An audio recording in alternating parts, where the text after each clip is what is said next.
মিনাশ শাইতানির রাজিম বিসমিল্লাহির রহমানির রহিম। সম্মানিত দর্শক শ্রোতা, আশা করছি আল্লাহ সুবহানাহু ওয়া তাআলার অশেষ রহমতে আপনারা ভালো আছেন। যারা এই মুহূর্তে কাছে কিংবা দূরে, দেশে কিংবা প্রবাস থেকে ভিডিওটা দেখছেন, আপনাদের সবাইকে জানাই সালাম, আসসালামু আলাইকুম রাহমাতুল্লাহ। আমাদের এখানে একজন বোন এসছেন, রোগী। তিনি দীর্ঘদিন থেকে বিভিন্ন সমস্যাতে আক্রান্ত ছিলেন। তো ইতিপূর্বে তারা চিকিৎসা গ্রহণ করেছে আলহামদুলিল্লাহ আমার কাছ থেকে। আবারও তারা এসছে। আজকে তাদের কাছ থেকে, অর্থাৎ তার মার কাছ থেকেই আমরা সেই রোগীটা সম্পর্কে আপডেট জানবো, তারা এখন কেমন আছে আগের তুলনায়, এবং তারা এখানে এসে ফলাফল পেয়েছে কিনা এ ব্যাপারে আমরা একটু জানার চেষ্টা করব।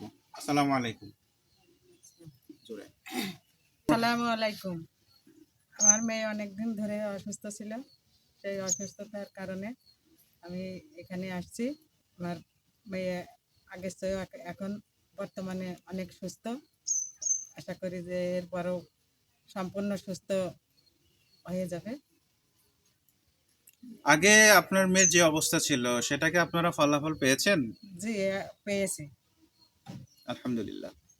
আচ্ছা, তো এখন আরো কিছু সমস্যা রয়েছে, অল্প কিছু সমস্যা রয়েছে, সেগুলো যাতে সমাধান হয় এবং এই জন্য দেখা করতে আসছেন, তাই তো? জি জি। আচ্ছা আচ্ছা, তোমার কি অবস্থা এখন বলো তো? আলহামদুলিল্লাহ, আমি আগের থেকে অনেক ভালো আছি। আলহামদুলিল্লাহ। তোমরা কোন জেলা থেকে এসছো? আমরা চুয়াডাঙ্গা জেলার জীবননগর উপজেলা থেকে এসেছি। ওকে, তো এটাই ছিল মূলত যে আমরা জানার চেষ্টা করলাম যে ওনারা অনেক দূর থেকে কষ্ট করে আসছে, এবং সেই মুহূর্তটা আপনাদের সাথে ভাগাভাগি করে নেওয়ার জন্যই মূলত আমরা এই ভিডিওটা করলাম। আপনারাও যারা জিন জাদু বদ নজরে আক্রান্ত রয়েছেন, আপনারাও চাইলে যদি চিকিৎসা গ্রহণ করতে চান আমাদের সাথে যোগাযোগ করতে পারেন। সকালে ভালো থাকুন। আসসালামু আলাইকুম।